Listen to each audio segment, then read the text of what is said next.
If you're a Catholic husband who feels like you're always begging for intimacy, you reach for your wife and she freezes. You try to initiate and she says she's tired again.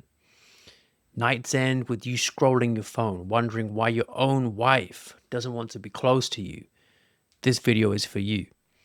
You probably don't talk about this much at coffee after Mass. You might not even bring it up in confession, but the rejection is eating you alive. It's starting to twist how you see her, how you see yourself as a man, and even how you see God. Today, I want to walk you through how a Catholic husband breaks the rejection cycle, not by becoming a tyrant, but by dealing with his sins, her wounds, and God's design for marital intimacy. So stay with me, because if you get this wrong, you don't just stay frustrated in the bedroom. You start poisoning your whole home.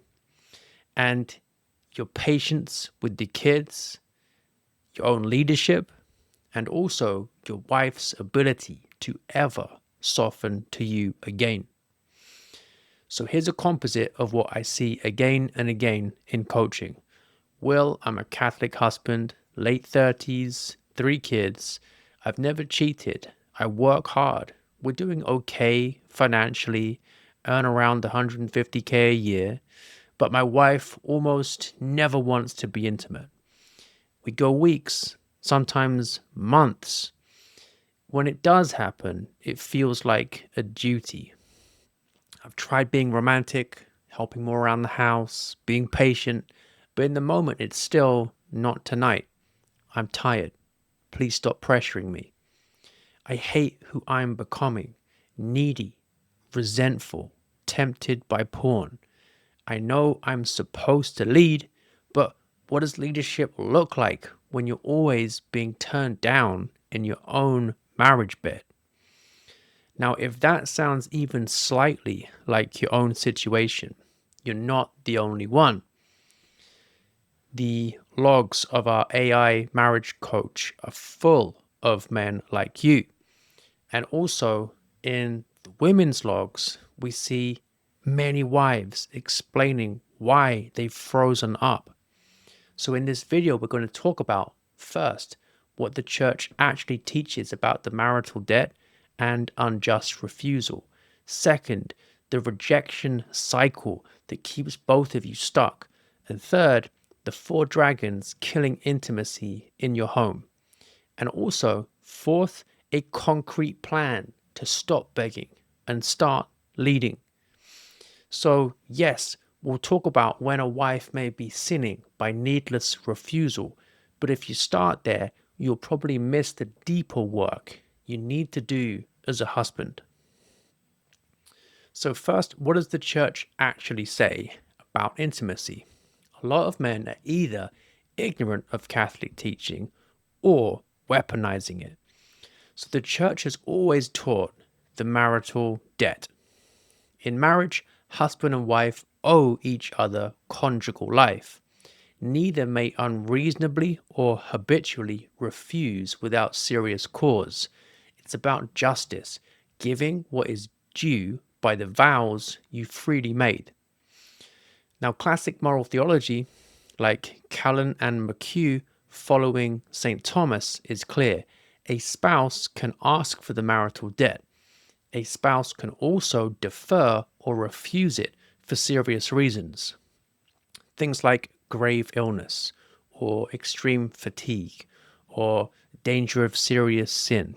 For example, he's drunk or violent, or it could be he's addicted to impurity and is asking her to do something that's degrading. And also when it would clearly harm the other. But, and this is key, no one has a right to use their spouse as an object. You're not entitled to intimacy on demand, regardless of her health, regardless of your behavior, and regardless of the atmosphere in the home. St. Paul says, husbands, love your wives as Christ loved the church. Christ does not bully the church into intimacy. He wins her with sacrifice. So yes, habitual, needless refusal can be a serious sin on her part, but chronic selfishness, anger, porn, and neglect can be serious sin on yours. So leadership is not citing the marital debt while refusing to examine why your wife has gone cold. Leadership is taking up the cross that's actually in front of you, including your wife's wounds and your habits, and loving her anyway. So let me press you here. If God told you clearly for the next 12 months, nothing changes in the bedroom, no magic switch in her desire, but you can become a different man, would you still be willing to do the work? If your honest answer is no, if the only reason you want to grow is to get more from her, that mindset alone is killing your intimacy. We're going to talk about what to do next. But first, you need to settle this. You are called to become a holy husband, even if intimacy never becomes what you dream of. If you can accept that, you'll be far more powerful in actually changing it. So most couples I work with are trapped in a rejection cycle. On his side, there's years of porn or fantasy that have trained his desire towards novelty, not towards his actual wife. He's built strong habits of self-control at work and weak habits of self-control at home. He approaches intimacy from neediness or pressure, sulking, constant habits, and angry withdrawal. On her side, she's chronically overwhelmed, kids, house, maybe even a job as well. And chronic stress literally down-regulates female desire. The body prioritizes survival over reproduction. She also carries resentment. He only touches me when he wants the bedroom. I'm alone with the kids all day while he's on his phone. He explodes in anger, then wants closeness. So she feels unsafe, unseen, or used. So her body predictably shuts down. So the pattern looks like this.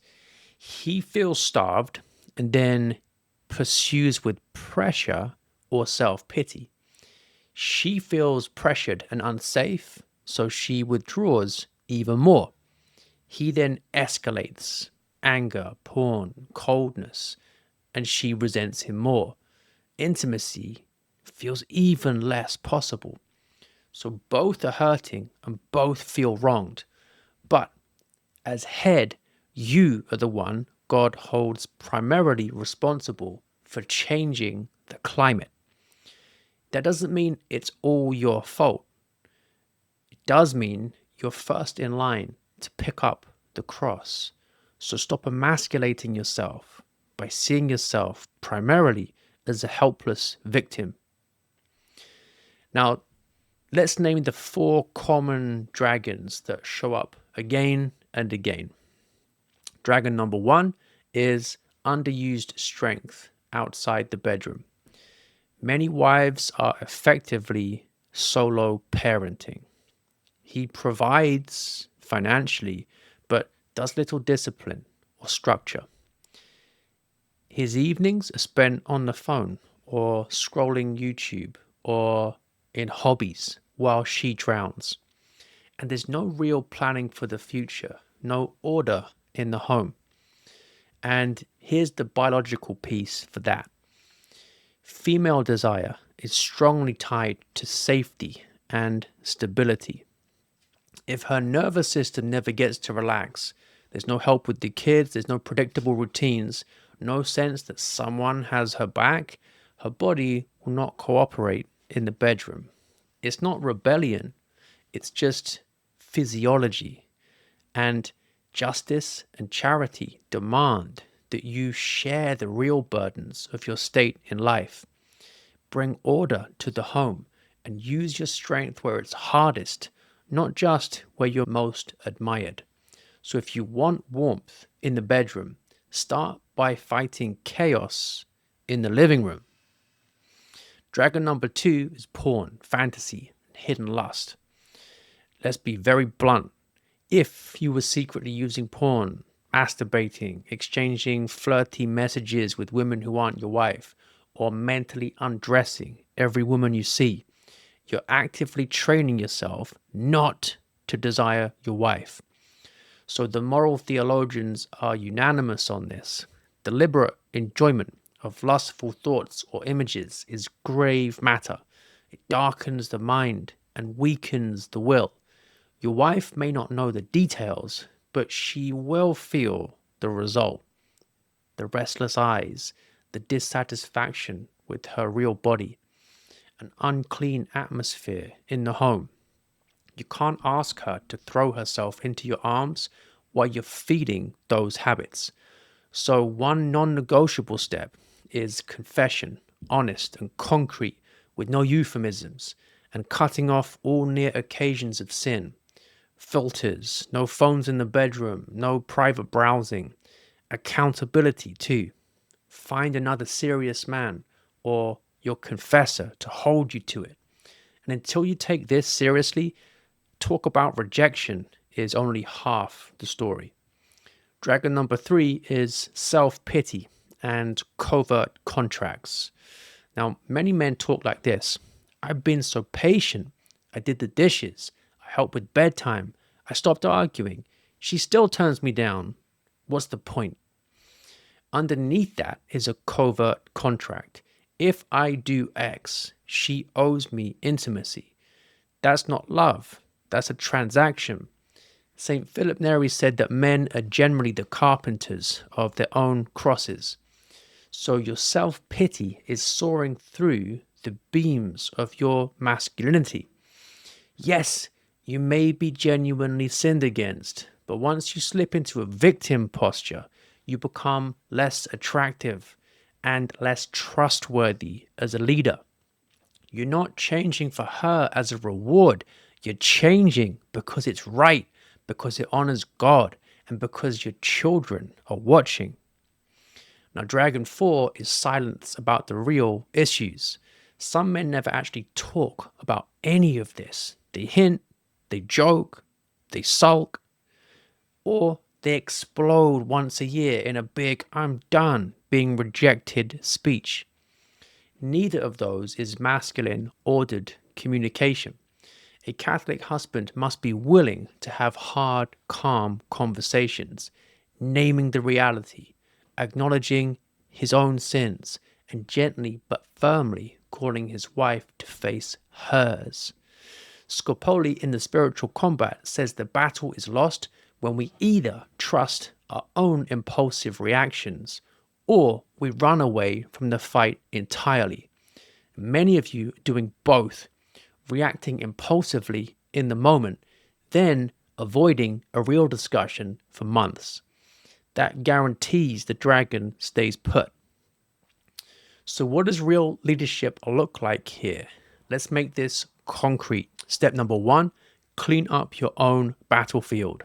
Before you go to your wife with phrases like marital debt, you need to be able to say in good conscience, I am fighting impurity daily. I'm taking real responsibility at home. I'm working on my temper and tone. This doesn't mean perfection. It means visible, sustained effort. That alone often begins to soften a wife's heart because her nervous system starts to believe this man is becoming safe and serious. Step number 2, have one honest, non-pressuring conversation. So pick a calm moment, not in the heat of rejection. Something like, I want to talk about something vulnerable. I feel very rejected and lonely in our intimacy. I'm not here to pressure you. I want to understand what's going on for you. And I also want to own where I've failed you. Then listen, ask questions. Don't argue every point. Expect to hear about things you've done or failed to do. Take those seriously, especially if you don't fully agree. You can later on gently bring in church teaching on the marital debt, but if you start with, "You're sinning by refusing me," you will harden her defensiveness and almost guarantee less intimacy, no more. Now, step 3, lower the pressure and increase the warmth. For a period of time, say a month, consciously stop daily verbal pressure for intimacy. Stop making every affectionate touch a prelude to the bedroom.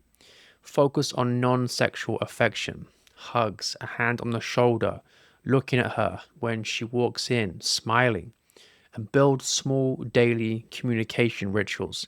Little things like 10 to 15 minutes after the kid's bedtime to talk and just asking what felt hard today, what felt heavy, what felt good. Evolutionary psychology is clear on this. Women are wired to seek a bond with a man who is attentive, strong, and safe. As Catholic men, we'd say grace builds on nature. If she only experiences you as stressed, critical, and focused on the bedroom, her body is doing the sensible thing by tensing up. So your job is to rebuild a climate where closeness feels possible.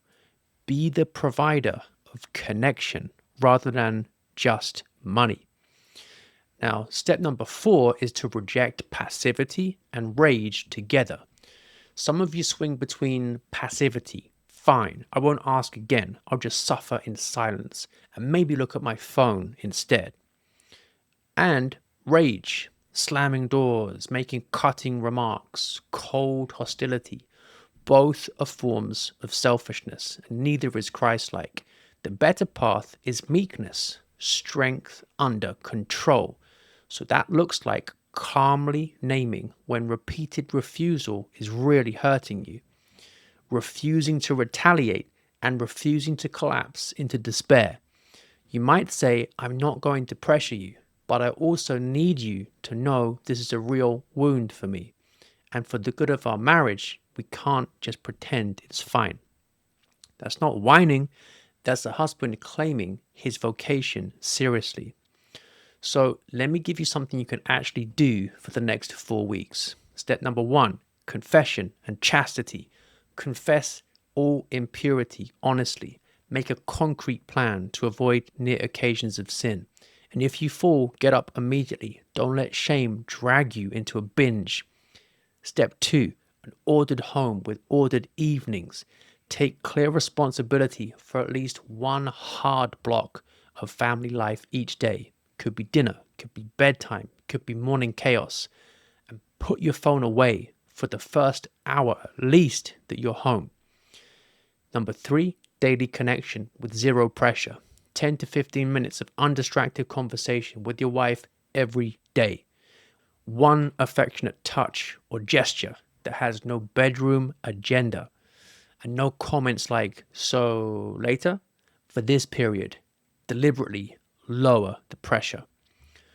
Weekly check-in, step number 4. Once a week, just say, "How are you feeling about us lately? Is there anything I've done that made it harder for you to feel close to me? What was your highlight from the week? What would you like to do more of?" Listen, take notes if you need to, and pick one concrete thing to work on, a weakness to fix, or perhaps a strength to double down on. If you do this consistently for a month, you might not suddenly have a honeymoon level romantic life, but you will not be the same man, and you will not have the same marriage, and your wife will not be relating to the same version of you and won't be experiencing the marriage in the same way. So everything I've described here, the rejection cycle, the porn piece, the resentment, the underused strength at home, comes up constantly inside Patriarchy School and also with Nolan Bot, our AI marriage coach. So if you're that mid-30s to mid-40s professional, earning decent money and you feel like things should be working well, you're outwardly successful, but inwardly you're knotted up with this stuff. You don't have to figure it out alone. Inside Patriarchy School, you get training on headship, conflict, and intimacy rooted in Catholic moral theology, and also other men around you who are breaking out of neediness, passivity, and rage. And you also get tailored guidance on your exact situation with a one-to-one coaching call and through the AI coach Nolan Bot. So head to patriarchy.com/start to begin your free trial. And if it's not for you, you can cancel in a couple of seconds and pay nothing. But at least give yourself the chance to work on this with real support. Now, two things before you go. First, in the comments, without shaming your wife, share which part of this describes you best. The begging and sulking, the porn and fantasy, the underused strength at home, or never talking about it clearly. Your honesty will help another man see he's not crazy and not alone. Second, send this video privately to one husband you know who is clearly starving for intimacy but handling it badly. Remember, you're not a teenager chasing feelings. You are a Catholic man called to love your wife generously and honorably, as the Catechism of Trent says, even when you feel rejected. So when you pick up that cross with grace, you become the kind of man a woman can soften to again. Thanks for watching, and I'll see you in the next video.